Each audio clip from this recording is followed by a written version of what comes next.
Dear students, in this video we'll be discussing about the operating system laboratory. So the program is we have to find the shortest remaining time and the round robin scheduling.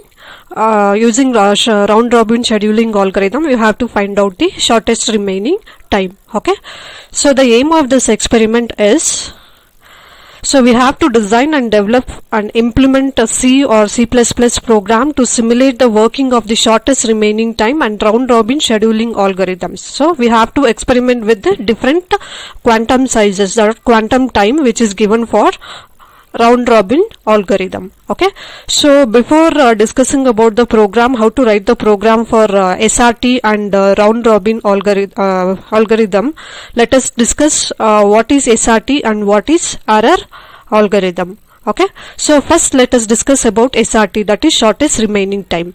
So what is shortest remaining time algorithm? So this shortest remaining time is also known as the shortest remaining time first.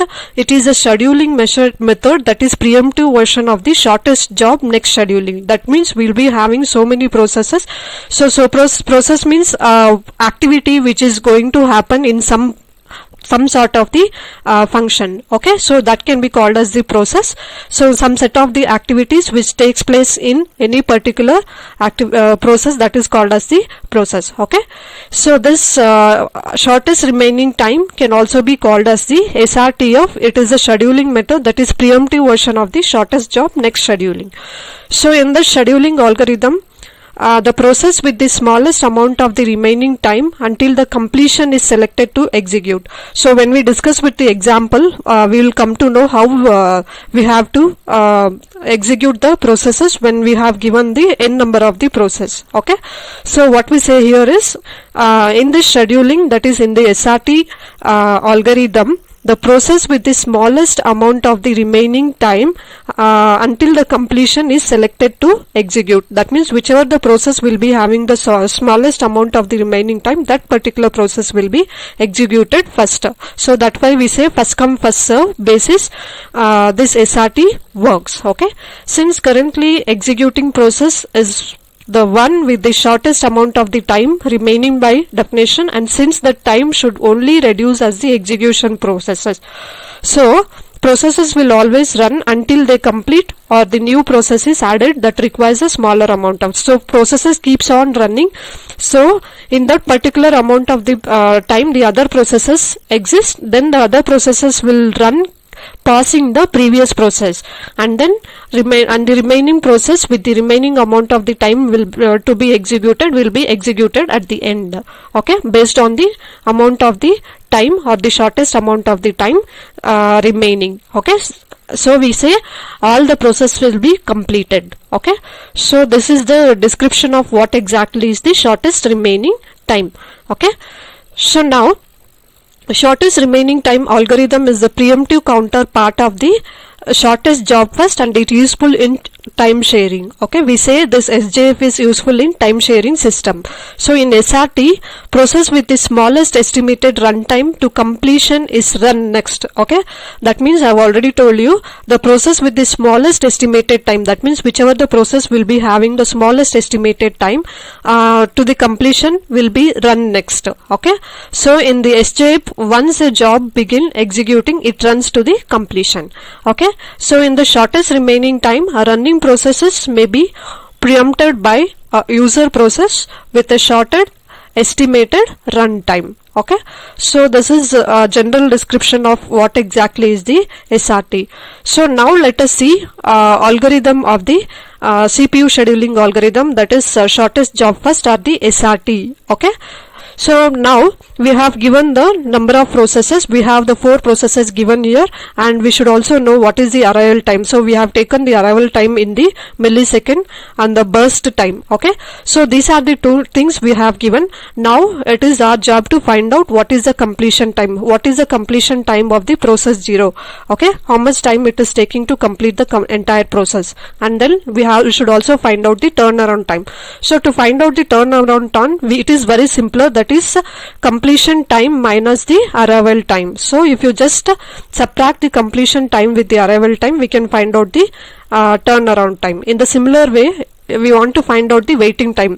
So to complete the process by the P0, what is the waiting time? Okay, how much time it is waiting in the queue to complete the process P0. So to find out that, we should know turnaround time, that is turnaround time minus burst time. So when you subtract the turnaround time minus burst time, we will get the waiting time.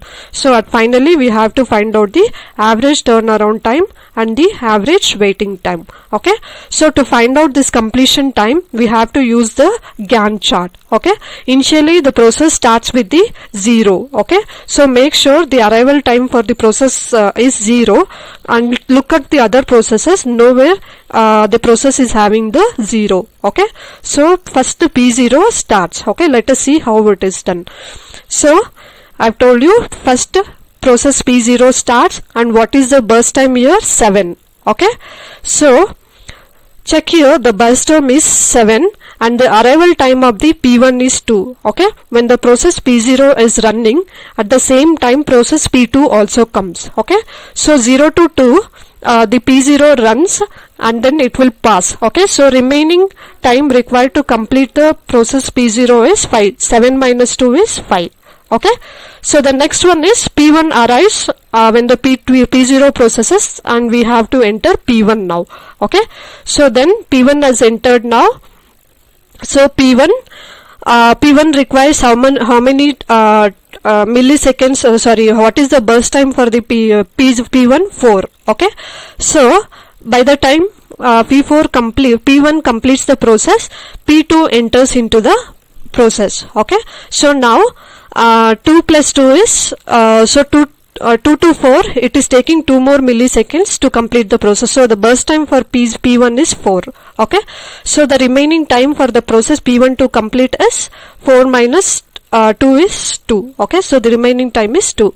So next one is by the time P1 is running the process or in the queue, then P2 comes into the picture. So P2 enters the process, we say P2. So what is the burst time for the P2? It requires only 1 millisecond to complete the process. Okay, so we just write the 1 millisecond, so it doesn't require any waiting time. So P2 done. P2 is done with this executing the process. So we have removed P2 from here. Next, now after P2, check P3 is having next arrival. P3 is having the next 5. So burst time, check for the burst time. So P3 is having the 4 as the burst time, and P0 is having the 5 burst time, and then P1 is having the 2. So which one is having the least waiting time? So that is least remaining time. Okay, so since P1 is having the least burst time, that is 2. That means it requires 2 more seconds to complete. So first we will process with the P1. Okay, so I have completed with the P1 now. How many milliseconds is required for P1 to complete? 2 more. So 5 plus 2 is 7. So now P1 is completed. So P2 is completed, P1 is completed. So I can make 0 here. Okay, fine.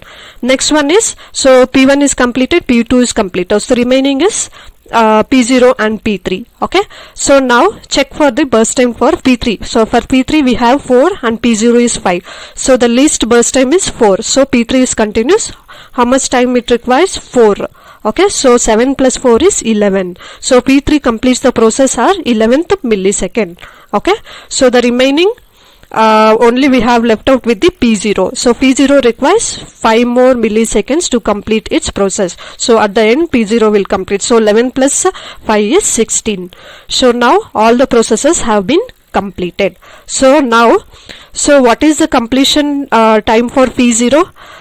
So P0 completes at 16th millisecond. So CT will be 16. At the similar way, P1 completes the process at 7th millisecond. P2 completes the process at 5th milliseconds, and similar way P3 completes the process at 11th millisecond.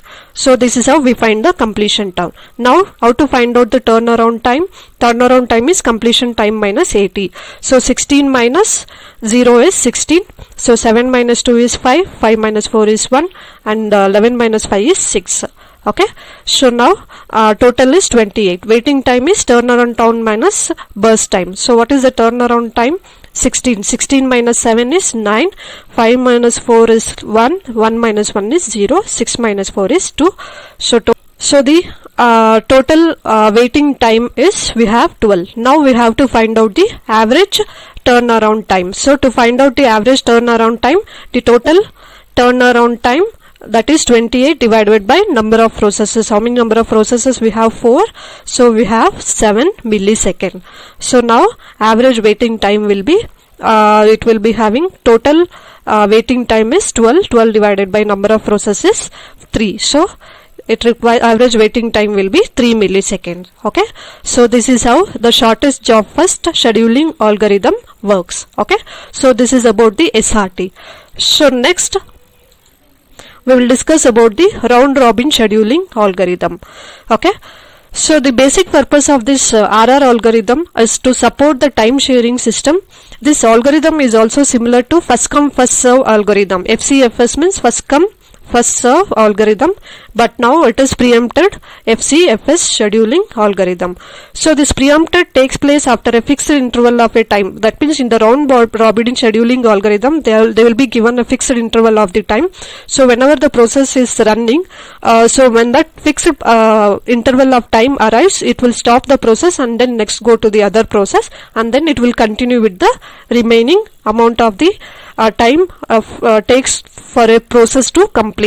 Okay, so that fixed interval of the time is called as the quantum time of the slice. Okay, so its implementation requires the timer interrupt based on which the preemption takes place. So consider the set of the process lined up in the ready queue.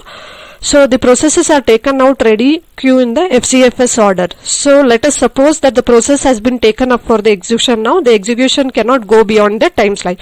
So let us see example how we can explain the round robin schedule again. So we also say the process may either finish off its execution before the time goes off. Okay, for example, P0 requires only 2 milliseconds, but we have quantum time as 3. So before the time goes off, obviously P0 has completed the process, or CPU will be preempted from it after the timer goes off, and then this can cause the interruption to the OS. Okay, at this time context switching will take place. The next process will be taken up from the ready queue. The process which is left by the CPU will be added to the tail of the ready queue. Okay, so this is the general description of round robin. Now let us see how the round robin algorithm works. So this is also a similar way. We have the 3 processes given, and arrival time is given, and burst time is also given. And this arrival time may or may not given. When you write the program, we can automatically increment the arrival time. For example, I am starting my arrival time with the 0, and the next arrival time I can increment by 1 and then increment by 2. Okay, so burst time is also given. Now we have to find the similar way of, that is completion time, turnaround time, and the waiting time. So now let us start with the Gantt chart. Okay, so the process 0, we start with the process 0, arrival time is 0, and we don't have any other arrival time which starts with the 0. So P0 first starts, and what is the quantum time we have given? That is the 3. Okay, that means when you start with the process, it will process for the or progress for the 3 seconds and then stop that process and then continue with the other process. If that process completes, then we can say the process has been completed. Otherwise, it should wait in the queue for other process to complete, and then it has to continue with executing the remaining process. Okay, so now let us start with the P0. So arrival time is 0 and requires 7 milliseconds. Okay, to complete the process. No, so quantum time is 3, but it was executing for first 3 seconds. Now 7 minus 3 is 4, so it requires 4 more milliseconds to complete the process P0. Okay, so by the time P0 completes, we have the arrival time at 2 seconds. P1 arrives, so I am writing P1 here, and so since P1 arrives here, P1 requires how many milliseconds to complete? 4. Okay, so the process continues for the 3 seconds. Okay, so 3 means 3 plus 3 is 6. Okay, so now it has P1 has processed for 3 seconds, so remaining we have 4 minus 3 is 1. So P1 requires one more milliseconds to complete its process. Okay, so now next Next P2 has arrived. Okay, so since P2 has arrived, the burst time is P1. Similar way, the burst time for P1 is also 1. Okay, since both P1 is having the burst time as 1 and P2 is also having the burst time 1, we have to go with the FCF first. That means first come first serve. So my first come first serve will goes with the P1. So again, P0 starts here. Sorry, since this is a round robin, it starts with the P0.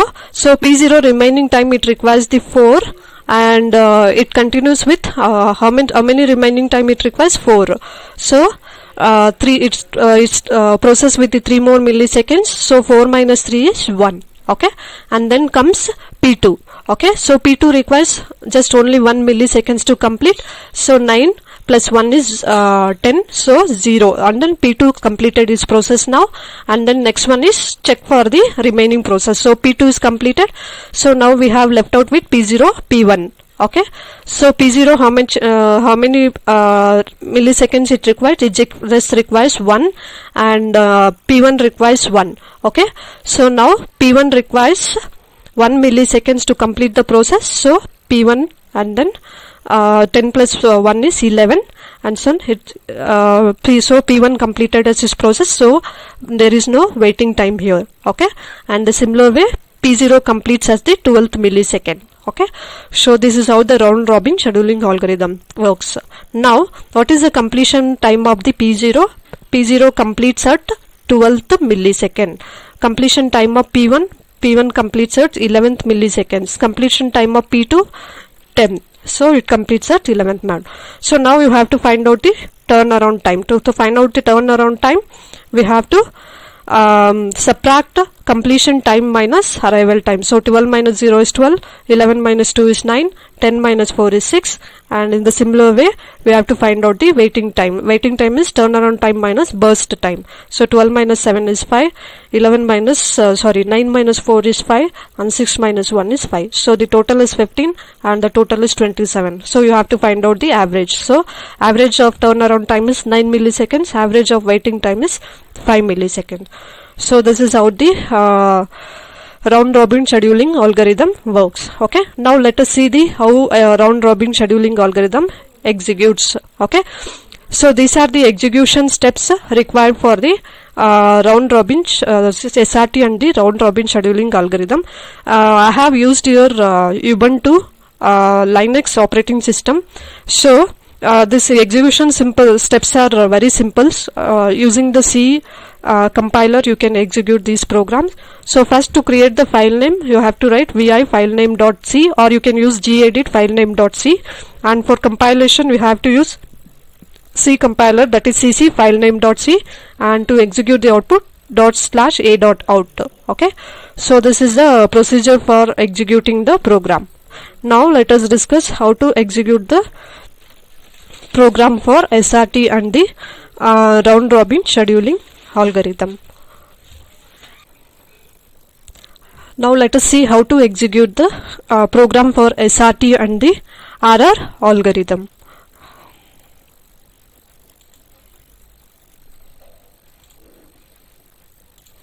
I have installed Ubuntu on the VirtualBox, and it is very simpler to install. You can try it out.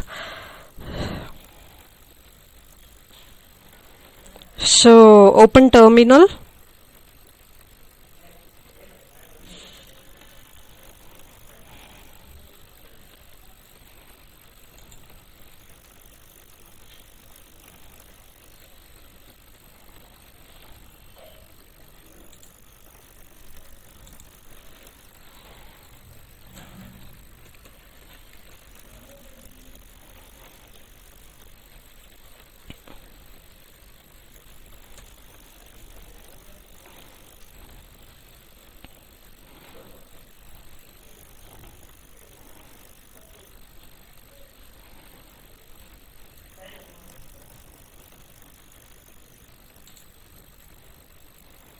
So open terminal,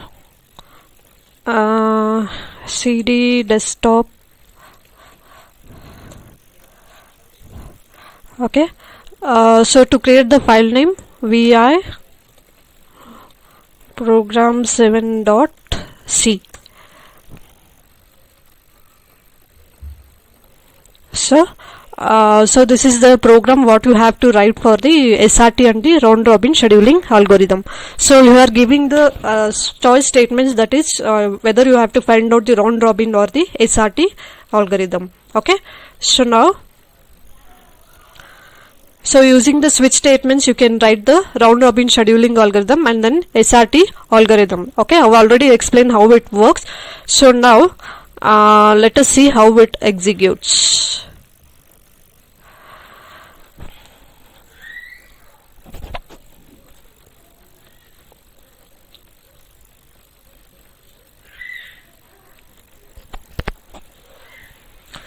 So the program starts from the main.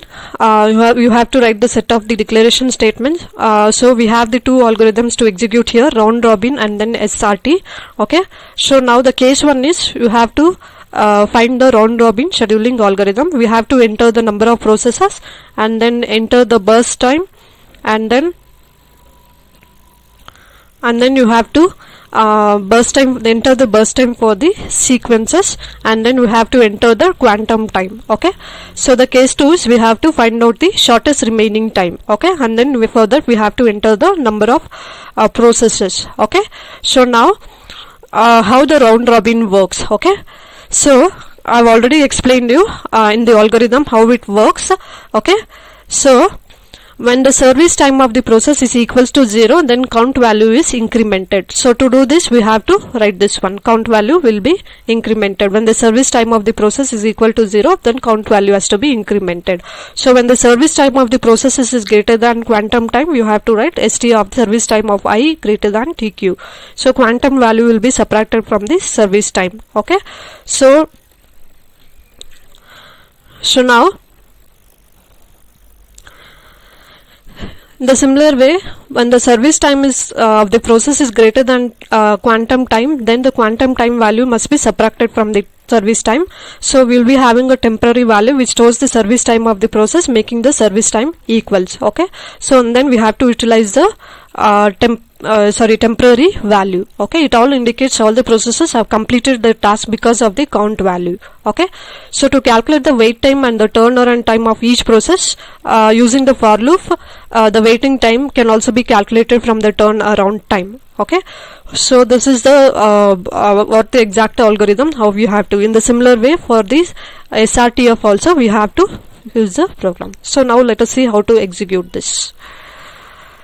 Escape, shift colon and WQ. So you have to write and then quit. That means your program is saved and then quit. Okay, so to compile this program we have to write cc filename.c. So my file name is program7.c. So when you don't have any errors, so it does not show any errors, so that my program is correct now. ./e.out. So it is asking enter your choice whether you want round robin or SRT. So let us go with round robin first. So now enter the number of processes. For example, let us take these processes only, but here in the round robin I have taken the automatic arrival time. So let me give 3 processes. Burst time for sequences is, let me say 7, 4 and then 1. Okay, enter the time quantum, let me give 3. Okay, so it is showing process number and burst time is required, what is the waiting time and then turnaround time. So now let us check with the SRT. Okay, so for SRT let me enter the same